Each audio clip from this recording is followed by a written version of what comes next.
Day 2 of the American Festival of Rome, and the local fans here at the Autodromo di Vallelunga are looking forward to more racing action. Fabulous road cars as always on display from the local American car clubs, but also fabulous racing on display on track. 2 more races to come, and after a dramatic Saturday here in Vallelunga, we can expect more of the same racing action around this technical layout in Vallelunga. This is one of the most talented drivers we have in the 2004 Euro NASCAR 2 Championship, Julian Rehberg, driving the 77 Chevrolet Camaro for Motion. 3 races, 3 rookie trophy wins so far. Man, you really have a nice place here, right? It can't be better. It's just unbelievable. Never thought that I'm going to be that good. Even yesterday, no training, still won the rookie champion. I thought I'm going to be one of the last. I don't know how I managed this. We will see what today will happen. All right, what about getting into a Euro NASCAR car? How does it feel to be in one of those cars? It's just different. Never drove such an iconic car. It's just unbelievable. I love it. I don't want to race something else. I just love it. All right, thank you so much and good luck for the race. Thank you very much. An enthusiastic young man. An enthusiastic young man is Julian Rehberg. Martin Dubeck certainly coming back on form. A rejuvenated man this year in the Hendrix Motorsport car, and it's a Hendrix Motorsport 1-2 on the grid. Dubeck joined on the front row of the grid by Jill Linster. That is going to be a cause for great optimism of maybe a second consecutive 1-2. They got a 1-2 yesterday here at Vallelunga. Can they do it again? Lots of fan support for all of our drivers, but a lot of local eyes will be on Roberto Benedetti. Second row of the grid for him, for Cal Racing. A great opportunity for the Italian. We're going to go racing. Euro NASCAR 2, round number 4 is underway. A good start from both parties of Hendrick Motorsport on the front row of the grid. Who's going to have the whole shot, though, by the time they get to Curva Grande? Oh, Dubeck just about going through. I think they're very deep into Curva Grande. In fact, no, Linster still holding his own. It's side by side still as they go through turn 4. Chrysonis is there in 3rd place ahead of Benedetti, and it is Martin Dubeck that eventually claims the lead there at the inside line for turn 4 and 5. But Linster looking to try and find his way through. Linster was alluding to maybe working together to get away from the rest of the field, but he wants to be the one leading the charge from Hendrix Motorsport, of course. Not able to get through there at the Campagnano bend, though, so Dubeck leads the way. There's been a collision further back there. Jack Davidson was straying wide at Campagnano. Oh, Chrysonis into the rear there of Jill Linster. Benedetti trying to find a way past him as well. A few thrills and spills on lap number 1. Almost par for the course at this circuit, but doesn't seem to have affected too many of the front runners. Chrysonis, despite that little nibble of contact with Linster, no damage on his car. These are fairly rough and ready beast, these Euro NASCAR machines. Chrysonis, Benedetti, and then behind them is Melvin de Groot, who really hasn't had much luck so far this year. He'd love to get a good result in. Benedetti very late on the brakes there, though. That was incredibly impressive stuff, and now Melvin de Groot is going to try and get involved with this as well. He's sideways coming out of Campagnano. These two are side by side going into turn 8, and Benedetti again finds the inside line. Very nice driving from him, but Chrysonis fighting every way that he can, still trying to get that 3rd place back off of Benedetti. I think Benedetti has done enough, and here comes Melvin to the inside now of Chrysonis as well, the Dutchman, who is always one to watch in the Legend Trophy. Oh, Benedetti runs it wide. He loses out in a big way. Chrysonis regains 3rd place. De Groot and now Siortzis 3rd, 4th and 5th. Fell up to 6th place as well. Benedetti falls down to 7th place with just 1 error. Fine margins in the early stages of this race. I tell you what, with all of that scrapping going on, the prophecy for Hendricks Motorsport has been fulfilled. Indeed, Linster and Dubek are working together, and they are building a gap over the chasing pack. They're well clear of this scrap for third place, so that's very good going. We're just a couple of laps into this race, and already they are well ahead of Marco Stipp Motorsport's number 46 car of Chrysonis, and they'll be hoping that Melvin de Groot starts to try and fight for an overall podium. He might not have to fight. Chrysonis goes wide, and that makes it rather easy for the Team Blake-Molen driver. Melvin de Groot then up into third position. He leads as it stands in the Legend Trophy. But right now, he is up to third overall as well. Vladimir Osiortis, of course, on his first weekend in a new car with a new sponsor. He's still trying to relearn the ropes a little bit here, jumping into Euro NASCAR 2 to get some extra mileage in, but so far not much going on, and that's a huge shame for Roberto Benedetti.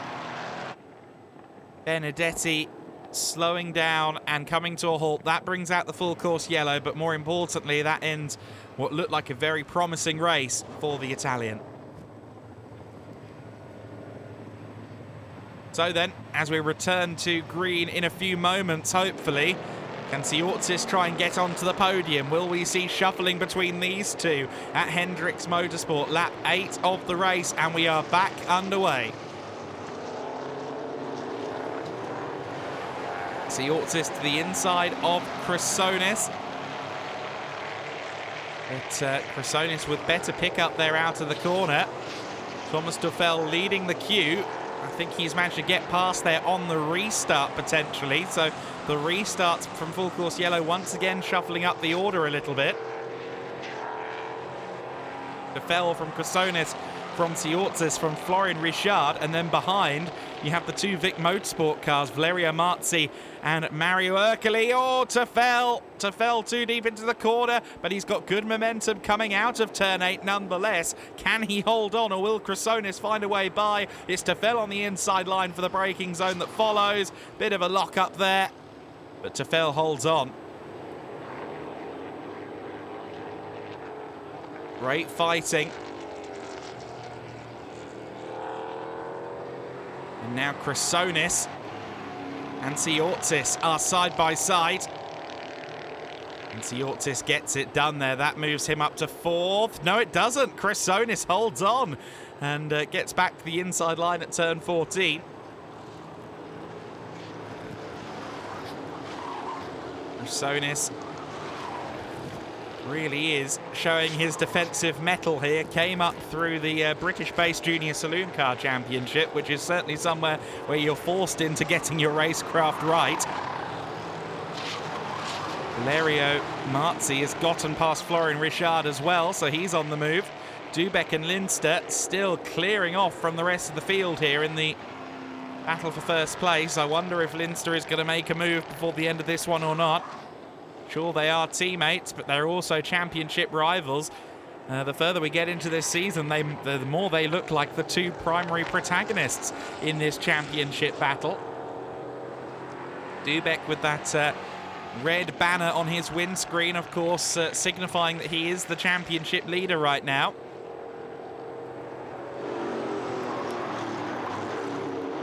Hours out of the final corner.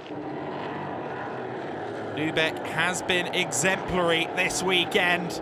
It's a double 1-2 for Hendricks Motorsport and a double win for Martin Dubek. That makes a 75% hit rate so far this year. 4 races, 3 wins for the Czech. What I had to pick up is this, and this one is going to Martin Dubek again. The perfect sweep, the perfect weekend for you here at Autodromo di Vallelunga. Yeah, nice feeling again in the podium, and yeah, I won again, so I'm really happy again, and still one race where I will start from P3, so I hope another podium. I will do my best for that. I really like this track, so it's amazing. Also the fans are really nice to hear it here, and yeah, we have it, and championship leader again, so nice feeling. There we go. Great result for Hendricks Motorsport. Gilles, almost, right? Yeah, that was close, but yeah, I struggled a little bit in the last sector. I was so happy gaining in sector 1, sector 2, and then I lost, actually all my time in the third sector. Great race by Martin, no mistake, just super difficult to catch him today. There we go. The gathered masses cheer on our celebrating drivers. Martin Dubeck with a comfortable championship lead now to Fellen Linster, second and third in the championship points. Melvin de Groot with a podium for the first time this year. Rookie trophy going to Valerio Marzi. The Legend Trophy, as well as third overall, going to Team Blakemolen's Melvin de Groot. Lady Trophy classification going to Ariana Casoli. You're a NASCAR Pro, though, the final main event of the weekend. Their fourth round of the season coming up.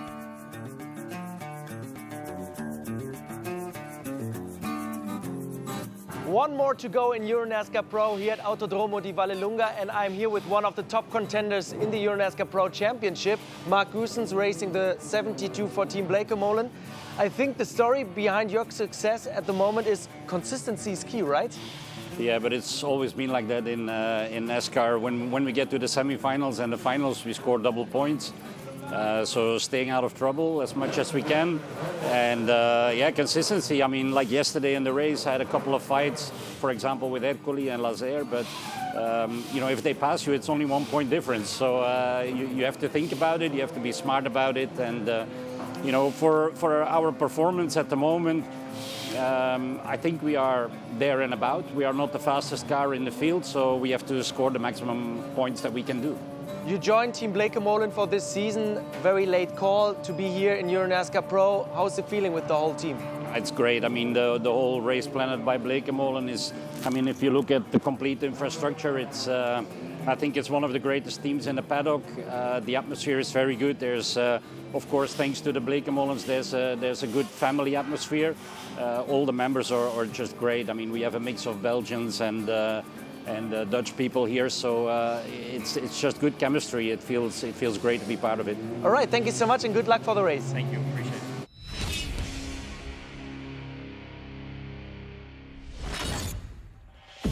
Thanks as always to our resident cowboy André Wiegold for his insights from the paddock. Well, the insight from the lap time charts is that Vittorio Garelli, the hometown hero, is the fastest driver here this weekend, at least on one lap pace. But can he secure a second consecutive victory of the weekend in round number 4? The fans were eager to say hello to him, to wish him luck. Although they were also very delighted to see Gianmarco Ercole on the front row with him.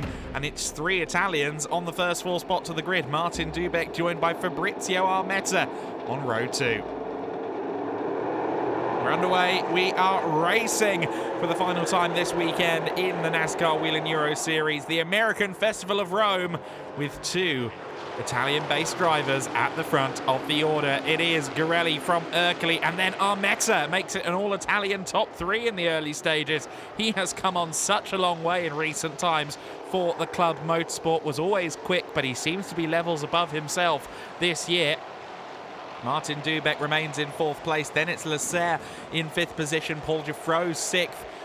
Tobias Downhauer in 7th place. Some 3-wide racing as well as they head down towards Campagnano for the first time. Then, of course, there's that pinch point at turn 8, and that midfield scrum need to be very careful to avoid each other through there. So easy to stack up at that corner. Liam Hazeman's there trying to get to the inside of Geoffroy. Behind him is Sebastian Blakemolen leading the big queue of cars in the second half of the field. Ryan Vargas there side by side with the 43 car of Riccardo Romagnoli further back as well. 14 of Ulysse Delso trying to go around the outside of Chrysonis, who comes in on good form from that Euro NASCAR 2 race, of course. Through that hairpin they go. Very treacherous final sector of this circuit. Circuit kind of changes character about 2/3 of the lap in. Becomes a very different facility overall. Ulyss Del So under pressure still from Chrysonis on the fringes of the top 10, and just behind them, Vladimir Osiortsis. The Cypriot driver looking to get to grips with this new car that he's got for this weekend, moving from the number 5 to the number 1, but it's not been the most prosperous weekend. He likes Brands Hatch though, so I'm expecting him to do well there potentially. Armetta and Dubek, 3rd and 4th position. Line astern at the moment. Armetta's been doing a good defensive job so far, but the inside is an iota open. And Dubek tries to get there, but he can't quite do it. The power out of Campagnano once again then. The number 7 car hounding the rear of the Denoil-backed Club Motorsport entry. Dubek, though, just about gets it done, pushes him into the sausage curb a little bit as well for good measure. Martin Dubek up to 3rd position. Was already on the podium in Euronascar 2 yesterday, Euronascar Pro yesterday, of course, to go along with his 2 victories in Euronascar 2. So if he can get another podium here today, that is a perfect weekend, really, for Dubek. Podiums in all 4 races, wins in his Euronascar 2 title bid. That would be amazing, but he's got a long way to go, and Armetta will no doubt try and fire back. Though Armetta looks to be falling back into the clutches of Luca Lasser a little bit there. Geoffroy and Hazeman's line astern. You can see the damaged and repaired number 3 car. Hazeman's dives to the inside of him, gets through into 7th. Geoffroy tries to get back to the inside, but Hazeman's got it stopped for the apex nicely. Of course, that number 3 car wearing the damage from Patrick Schauber's incident with Capelli in Euronascar 2 on Saturday evening. They effectively used the Euronascar 2 race as a testing session to see if their work that had gone on into the early morning, and when I say early morning, I mean post-sunrise, 6 a.m. For the RDV competition crew. They worked very hard to get that car whole again. Armetta and Lasser, 4th, 5th position. Tobias Downhauer behind them as well. Armetta doing a great job of standing his ground here. A driver who, of course, has been in Euronascar for quite a while now. Club Motorsport, a great team. Running their 2 Italian drivers, of course. They'll have a lot of home support this weekend. Some friends and family that perhaps wouldn't regularly attend these races. Of course, Lasser is the team boss at Speedhouse. And sometimes he shows everyone how it's done. Looks to the inside there at Campagnano, that gets his nose cut off. Armetta is doing a splendid job of defending here, it must be said. Really making that 55 car as wide as humanly possible. Lasser keeping it composed. Oh, but Armetta running deep into the corner there, and that allows Lasser through. That's a huge shame for Armetta, who was doing such a good job. And now the dam may have broken. Tobias Downhauer to the inside line. To the outside line, I should say. And Vladi Siortzis, unfortunately, his weekend looks like it may end with a non-finish. That car limping around on the runoff area. Armetta has lost touch already with Lasser because he's been fighting Downhauer. Of course, Hazeman's behind as well. Then it's Geoffroy, then it's Del So. A lot of Euronascar's young talents sit right on the rear bumper of Fabrizio Armetta right now. Armetta taking the middle ground. But Downhauer finds a car width on the inside line. Oh, contact between the 2 of them. And more on the exit as well. Great racing. This is the pure racing that the NASCAR Wheel and Euro Series prophesizes. Armetta holds on to the position. And Liam Hazemans gets past Downhauer as well, so that's a switch for 6th position. Hazemans looks to the outside at turn 11. Run it fender to fender. Armetta will like that. If those two continue to be side by side, that takes the pressure off him a little bit. You saw there Heijmans going shallow out of the corner to make sure that Douwenhauer didn't get a run towards the next apex. Armetta, with first time in about 6 laps, maybe more, actually has a few car lengths to play with. Does have a little bit of damage on the car. Heijmans closing back in on him now. This has been a stellar defensive job so far from Fabrizio Armetta.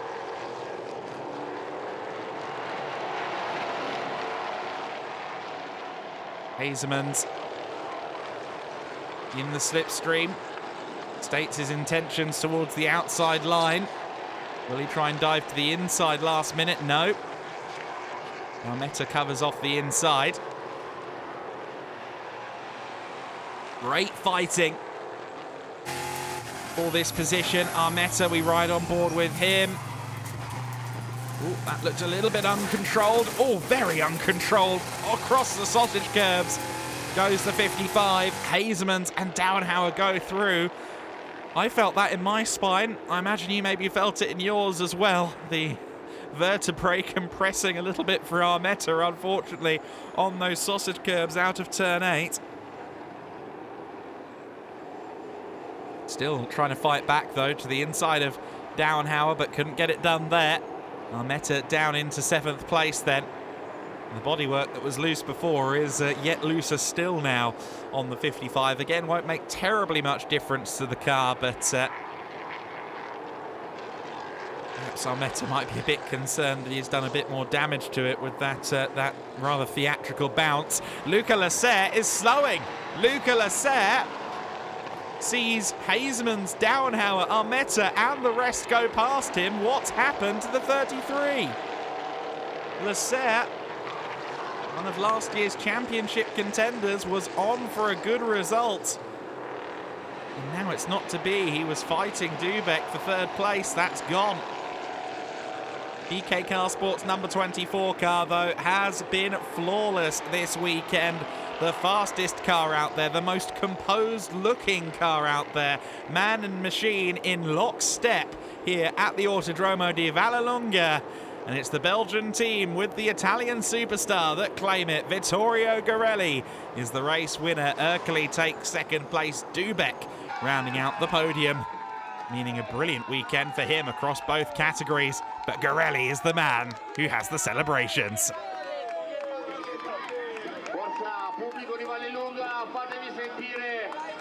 How do you feel? Yeah, very nice. With so many friends who came to support, you know. Gave them the double win is what they wanted. And yeah, BK did a fantastic job, really. We had a supercar this weekend. We were first in all sessions, literally. So big thanks to them. And let's keep going. It's going well. So let's keep it up. The battle is very, very long. So we never have to, you know, back off. Always keep pushing for the maximum result. At Brands Hatch, you're going to have a big target on your back, I guess, because the other guys want to catch you, want to chase you. How's your preparation? It's just 3 weeks, then we are in UK. Yeah, we will prepare the race well. We will keep studying, you know, always to try to improve. And I mean, we created a really good team together. So let's do it. Optimistic Vittorio Garelli. Martin, you achieved what you wanted to do, right? I want rest now. Yeah, no, it was good. Exhausted race, but was good. Double win, double 3rd position. So I'm happy, but now I need rest. I'm a little bit tired. Both categories during the weekend, it's too hard. But yeah, we did it, and we'll see what happens in Brands Hatch. I will do my maximum there for double win and podium in Elite Pro again. Junior Trophy classification going to Liam Heijmans in round 4 of the season, and Thomas de Fel rounds out a very good weekend with the Challenger Trophy win as well. Vittorio Garelli, your championship leader, coming out of Autodromo di Vallelunga. The bullring of Brands Hatch awaits next. American Speedfest, a highlight of the Euro NASCAR calendar. Join us in person or on the live streams. You won't want to miss round 5 and 6 of our season.